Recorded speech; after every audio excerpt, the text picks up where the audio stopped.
दोस्तों, एक कहावत बहुत ज़्यादा पॉपुलर आपने सुना होगा कि सफलता के लिए गति से ज़्यादा दिशा महत्वपूर्ण है। ये जो कहावत है एक स्टूडेंट की लाइफ में बहुत ज़्यादा महत्व रखता है। तो कोई भी एग्ज़ाम की सफलता के लिए जो गति है उससे ज़्यादा हमें अगर हम सही दिशा में वर्क करें तो वो ज़्यादा महत्वपूर्ण हो जाता है।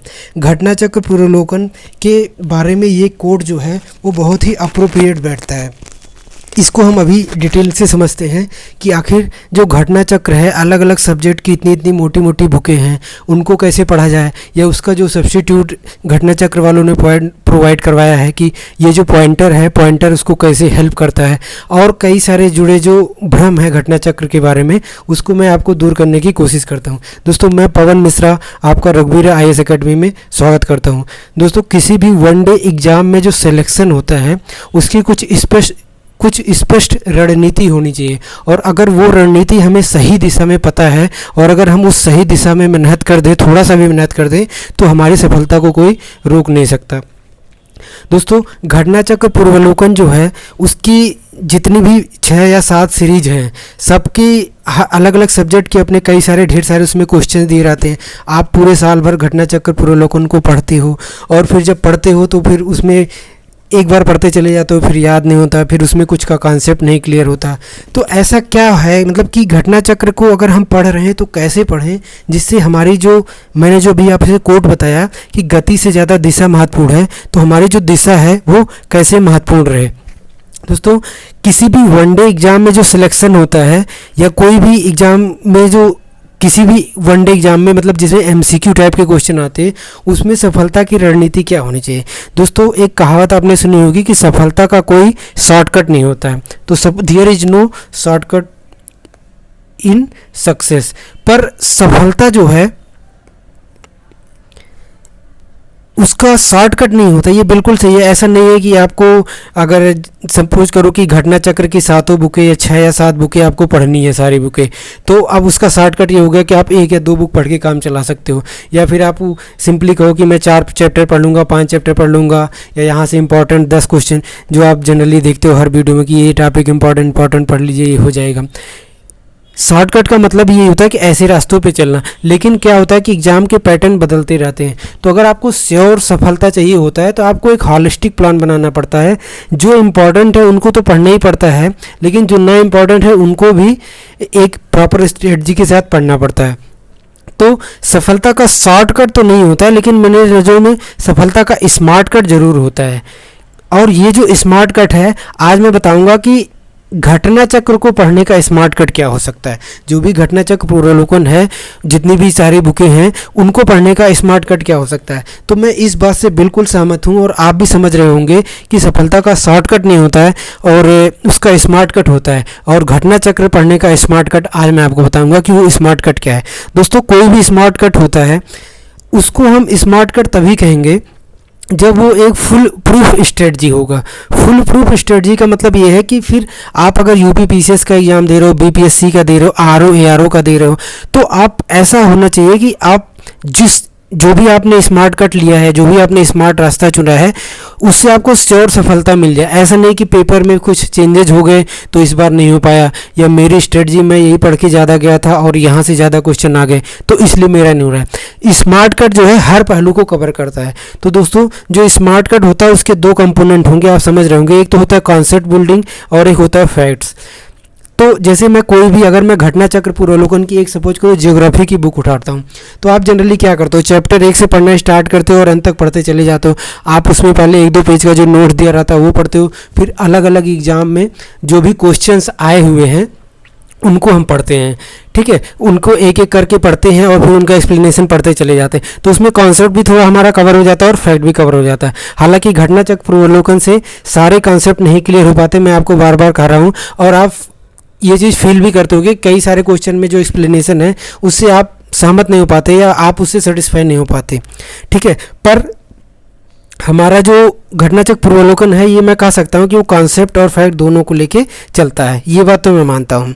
ठीक है, लेकिन अब इसके साथ उसकी कई सारी समस्याएं भी आती हैं पूर्वावलोकन की, जो हम अभी आगे इस वीडियो में थोड़ी 1-2 मिनट बाद देखेंगे। उससे पहले मैं आपको एक चीज़ क्लियर हो गई कि स्मार्ट कट कॉन्सेप्ट और फैक्ट दोनों के लिए लेकर चलेगा, यानी अगर हमें घटना चक्र पढ़ना है तो हमें कॉन्सेप्ट भी आना चाहिए और फैक्ट भी आना चाहिए। दूसरा, उसके तीसरा पॉइंट क्या है कि घटना चक्र के बारे में बहुत सारे मिथ चलते हैं मार्केट में।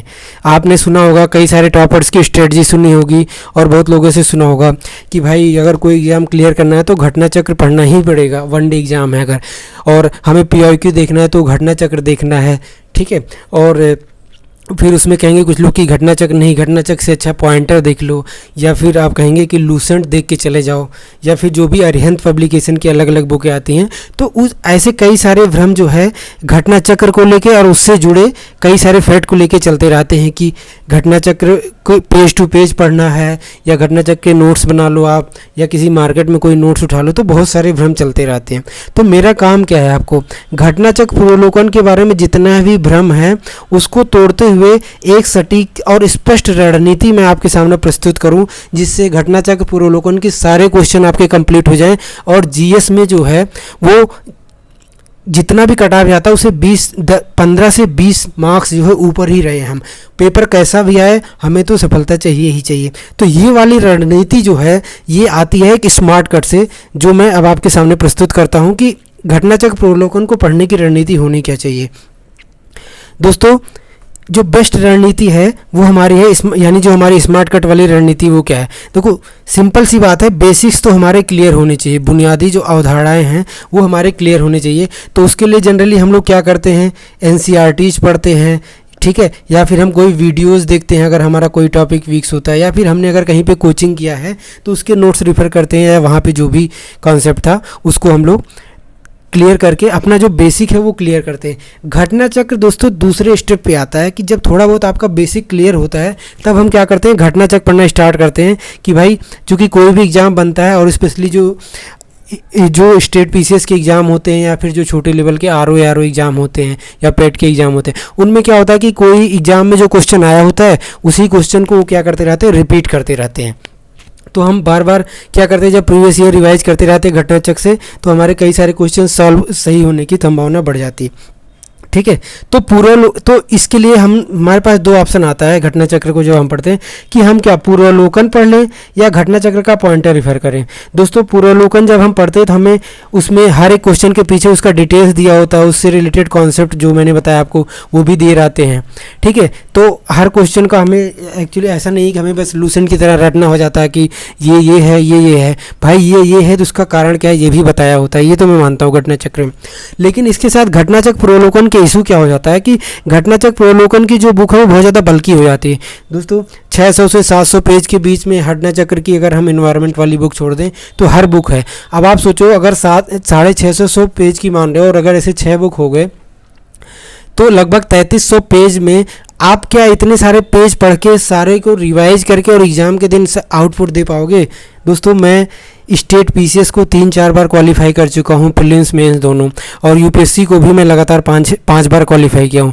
तो जो मैं समझ पाता हूँ और जब भी मैं एग्ज़ाम देता हूँ तो मैं समझ पाता हूँ सबसे बड़ी जो चुनौती आती है वो रिवीजन के टाइम आती है। पढ़ने को तो हम कुछ भी पढ़ते रहते हैं, साल भर पढ़ते रहते हैं, ये पर यहाँ से पढ़ा, वो वहाँ से पढ़ा, ये किया वो किया, पर एग्ज़ाम टाइम में कंसोलिडेट करना बहुत ज़्यादा मुसीबत होता है। घटना चक्र पूर्वावलोकन ये समस्याएँ बहुत ज़्यादा क्रिएट करता है कि वो कॉन्सेप्ट और डिटेलिंग दे देता है, लेकिन वो उसका कंसाइज तरीका नहीं मिल पाता जिसमें हम क्या कर सकते हैं कि एग्जाम टाइम रिवीजन कर सके। तो रिवीजन जो है इसका मेन इशू हो जाता है। इसी का सब्स्टिट्यूट घटना चक्र वालों ने क्या बनाया कि उन्होंने क्या बनाया कि घटना चक्र पॉइंटर बना दिया। अब घटना चक्र पॉइंटर में क्या होता है, हर चीज़ शार्ट और संक्षिप्त तरीके से दिया होता है, कम पेज में दिया होता है। आपने देखा होगा एक ही बुक में सारे जो सब्जेक्ट के घटना चक्र पूर्वावलोकन की सारी बुकें आ जाती हैं। पर इससे जुड़ी एक बहुत बड़ी समस्या क्या क्रिएट होती है कि जिसका कॉन्सेप्ट क्लियर नहीं है, या फिर कुछ क्वेश्चन ऐसे होते हैं जिनका एक्सप्लेनेशन जरूरी होता है क्योंकि वो फिर कॉन्टेक्स्ट ही नहीं समझ में आता है। मतलब आपका कॉन्सेप्ट क्लियर रहेगा फिर भी आप क्वेश्चन गलत कर दोगे जब तक कि आप चारों ऑप्शन ना देखो, और घटना चक्र पॉइंटर में चारों ऑप्शन दिया नहीं रहता है। तो ये जो 4 ऑप्शंस होते हैं ये घटना चक्र पॉइंटर में ना देने के कारण क्या होता है कि कभी कभी आपको क्वेश्चन आता रहता है तो भी आप सही नहीं कर पाते हो।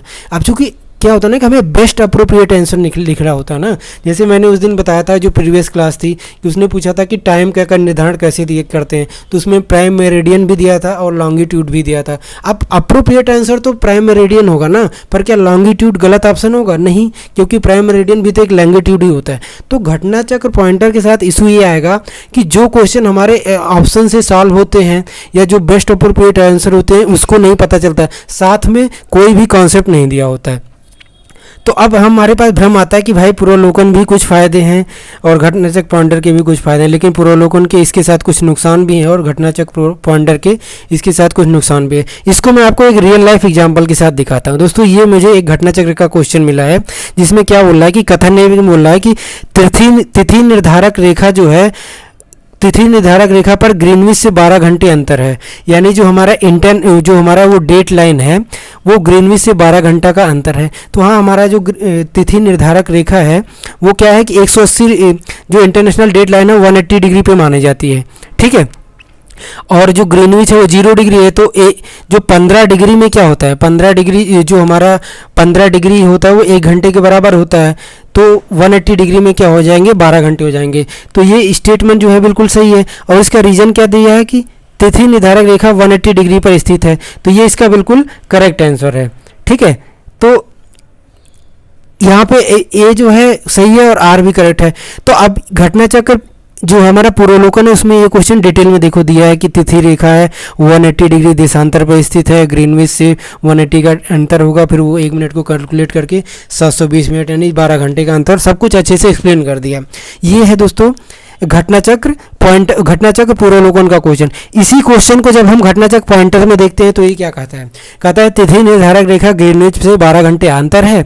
और कारण क्या बताता है कि तिथि निर्धारक रेखा जो 180 डिग्री देशांतर पर है, बिल्कुल सही। ए आर है और आर करेक्ट है। ए जो है और आर दोनों करेक्ट हैं और आर जो है ए का करेक्ट एक्सप्लेनेशन है। ये बिल्कुल सही तरीका है। लेकिन अगर अब हम इसको समझें तो एक जो नॉर्मल स्टूडेंट होता है इसको समझने में, कैलकुलेट करने में बहुत ज़्यादा टाइम लग जाता है, ठीक है। प्लस ये तो क्वेश्चन चलो ठीक है, थोड़ा बहुत आप कॉन्सेप्ट लगा के 360 को 24 घंटे से डिवाइड करके और निकाल के कर सकते हो, ठीक है। तो रिवीजन पॉइंट आप उसे सही हो गया। लेकिन ऐसे कई सारे क्वेश्चन होते हैं जो क्या होते हैं कि थोड़ा सा एक्सप्लेनेशन मांगते हैं, मतलब शॉर्ट में एक्सप्लेनेशन मांगते हैं और साथ में वो ऑप्शन भी चाहिए होते हैं। तो इसका सब्स्टिट्यूट क्या है दोस्तों? इसका सब्स्टिट्यूट अब मैं आपके नोट्स, जो मैंने अपने नोट्स बनाए हैं और जो मैं यहाँ यूट्यूब पे घटनाचक्र पूर्वावलोकन का बाप नाम से सीरीज स्टार्ट किया हूँ, उसमें मैं इसको कैसे कवर करता हूँ। आप देखो क्वेश्चन देखो कि यही क्वेश्चन है मेरे नोट्स का कि time interval at the date line is 12 hour from Greenwich, ये स्टेटमेंट था। रीजनिंग क्या दिया है कि date line is situated 180 degree meridian. अब मैंने कहा कि दोनों सही हैं और आर ए को एक्सप्लेन करता है, ये तो पॉइंटर का काम कर दिया। और यहाँ पे जो मैंने लिखा है कि 15 डिग्री इक्वल टू 1 घंटा, तो 180 डिग्री इक्वल टू 12 घंटा, यहाँ पे मैंने इसको एक्सप्लेनेशन लिखा था। तो आप देखो कि कितने शॉर्ट और संक्षिप्त और क्रिस्प तरीके से मैंने हर एक क्वेश्चन को ऐसे कैसे करके कवर किया है। इससे क्या होता है कि बहुत कम समय में, आप सोचो आपकी 700 पेज की घटना चक्र को लगभग, जो ज्योग्राफी वाली है वो तो थोड़ा सा कम है, 650 पेज के आसपास पड़ेगा, लेकिन जो एवरेज है 700 पेज की घटना चक्र को मैंने 70 से 75 पेज में लाने की कोशिश की है। और सोचो हर क्वेश्चन का मैंने एक्सप्लेनेशन भी दिया है और उसको याद करने के शॉर्टिक्स और निमोनिक्स भी दे रखे हैं। तो आप सोच सकते हो कि ये गागर में सागर भरने वाला काम है। आप यही क्वेश्चन दोनों तरीके से देखें। अब इसमें पूर्वावलोकन में देखें तो इतनी बड़ा आप क्वेश्चन पढ़ोगे फिर उसका आंसर ढूंढोगे, इसमें टाइम लगता है। रिवीजन टाइम में तो ये बिल्कुल बहुत ही गंदा हो जाएगा, आप बिल्कुल रिवीजन इससे कर ही नहीं सकते। और अगर आप इससे रिवीजन कर रहे हो तो केवल एक ही घटना चक्र पूर्वावलोकन का रिवाइज करके जा पाओगे, सारे सब्जेक्ट का नहीं, ठीक है। लेकिन पॉइंटर के साथ ये दिक्कत है कि जो समझदारी है वो नहीं डेवलप हो पाती। अब इसका सब्स्टिट्यूट जो मैंने अपने नोट्स में बनाया था उसको देखो। सेम तरीके से घटना चक्र पूर्वावलोकन में क्या होता है, एक ही क्वेश्चन बार बार दिया रहता है, कई बार पता चले एक ही क्वेश्चन है कि जो हमारी प्रधान यामोत्तर है यानी जो प्राइम मेरिडियन है वो कहाँ से गुजरती है, अब उसी पे 10 क्वेश्चन दे देगा, पता चले 3-4 पेज तक वही चल रहा है। अब हमें अगर रिवाइज करना है तो हमें क्या चाहिए, हमें सिंपली चाहिए कि एक बार हमें बता दो कि प्राइम मेरिडियन यहाँ से गुजरता है, बात खत्म। अब हम उसको क्वेश्चन में जब देखेंगे तो हम उससे निकाल ही लेंगे। जैसे यहाँ पे देखो घटना चक्र का क्वेश्चन है कि प्रधान यामोत्तर कहाँ से गुजरती है, तो 4 ऑप्शन दिया है, फिर उसका एक आंसर दिया है। फिर ऐसे ही और ऐसे क्वेश्चन मैंने 2-3 क्वेश्चन ही उठाए हैं। तो ऐसे ऐसे सेम टाइप के कई सारे क्वेश्चन दिए हैं। इसमें तब भी अच्छा है कि लिख रहा है कि उपरोक्त प्रश्न की व्याख्या देख ले, यानी इससे ऊपर जो क्वेश्चन दिया होगा उसमें व्याख्या दिया होगा। लेकिन कई बार क्या होता है, उसी को अलग अलग तरीके से एक्सप्लेन करता रहता है और इसीलिए घटना चक्र जो है वो बहुत ज़्यादा बल्कि हो जाता है। आप इसी क्वेश्चन को ज़रा मेरे नोट्स में एक बार देखिए। मैंने क्या लिखा है कि प्राइम मेरिडियन पासेस थ्रू, किन किन कंट्री से पास होता है। तो मैंने एक आर्टिकल बनाया था जो कि काफ़ी ज़्यादा पॉपुलर भी है कि BSF गेम इन टोगो, यानी Burkina Faso, Spain, France, Ghana, Algeria, Mali, England and Togo. तो इतने कंट्री से प्राइम मेरिडियन पास होती है। ये आपने स्टैटिस्टिक्स पढ़ा और आगे बढ़ गए। अब ऐसा नहीं घटना चक्र चार पेज पलट रहे हो या पॉइंटर पे वही क्वेश्चन बार बार पढ़ रहे हो। तो ये होता है एक स्मार्ट कट किसी भी बुक को पढ़ने का। तो मैं आपके लिए घटना चक्र की ऐसे हर सीरीज लेकर आऊँगा। अभी जो है हमारी इंडियन ज्योग्राफी चल रही थी, ज्योग्राफी में इंडियन ज्योग्राफी खत्म हुई है। ऐसे वर्ल्ड ज्योग्राफी भी स्टार्ट किया हूँ, वर्ल्ड ज्योग्राफी भी इसी टाइप से प्रस्तुत कर रहा हूँ। साथ में इसके आगे हिस्ट्री, पॉलिटी और उसके बाद इन्वायरमेंट, ये सारे सब्जेक्ट के घटना चक्र को मैं इसी स्मार्ट तरीके से कवर करने की कोशिश करूँगा, जिसमें पूरा गागर में सागर भरा गया है। यानी क्या है, घटना चक्र का हर एक क्वेश्चन दिया गया है विथ फुल कॉन्सेप्ट के साथ, उसके साथ उसका शॉर्ट ट्रिक्स दिया गया है, उसके साथ उसका निमोनिक्स दिया गया है। तो ये है घटना चक्र पूर्वावलोकन पढ़ने की स्मार्ट तरीकी। ना हम घटना चक्र पूर्वावलोकन को पढ़ने की ज़रूरत है, ना हमें घटना चक्र पॉइंटर को पढ़ने की ज़रूरत है। मेरा यह कहने का बिल्कुल मतलब नहीं कि कोई बुक गलत होती है। कोई बुक हमारे लिए सही है कि नहीं है, एग्ज़ाम हमसे निकलवाएगी कि नहीं निकलवाएगी, उस पॉइंट ऑफ व्यू से मैं बोल रहा हूँ कि अगर इन दोनों के बीच अगर आप को मेरा नोट्स समझ में आता है और अगर आप उस वीडियो से अपना नोट्स बनाते हो या फिर उसी वीडियो को सेव करके बार बार रिवाइज करते रहते हो, तो आपको ना तो उतना बड़ा बल्कि बुक घटना चक्र पूर्वावलोकन पढ़ने की ज़रूरत है और ना ही उतना शॉर्ट और क्रिस्प पॉइंटर पढ़ने की ज़रूरत है जिसमें एक्सप्लेनेशन की कमी नहीं है। तो कई सारे क्वेश्चन में भ्रम की स्थिति बना रहता है। तो इन दोनों में से अगर आप मेरे नोट्स की तरफ जाते हैं तो आप इन वीडियो को देख सकते हैं। साथ में मैं आपको एक बार और बता रहा हूँ, ऐसा नहीं है कि मैं खुद इसी फील्ड से 5-6 साल से जुड़ा हूँ, लगातार हर बार दे रहा हूँ, निकाल रहा हूँ, तो मैं खुद समझ रहा हूँ कि एक स्टूडेंट की नीड क्या होती है। देखो हम क्या होता है कि यूट्यूब पे हम केवल क्या होता है शॉर्ट स्ट्रेटजी ढूंढते रहते हैं, ये स्ट्रेटजी वो स्ट्रेटजी। अभी स्ट्रेटजी वाले वीडियो काफ़ी ज़्यादा देखे जाते हैं, लेकिन अब जो लोग एक्चुअल में पढ़ाते हैं, जो आपके एक्चुअल कंटेंट की चीज़ें हम वो थोड़ा सा मेहनत मांगती है, उसको हम नहीं देखना चाहते। जैसे मैं रोज़ वीडियो डाल रहा हूँ, अब अगर आप रोज़ वीडियो देख रहे हो, उससे नोट्स बना रहे हो, आप रिवाइज कर रहे हो, तो सोचो आपके ज्योग्राफी की संकट ही खत्म नहीं। लेकिन आप उस पर नहीं रुकोगे, आप फिर कहीं और ढूंढोगे कि ये स्टडी सही है, वो स्टडी सही है।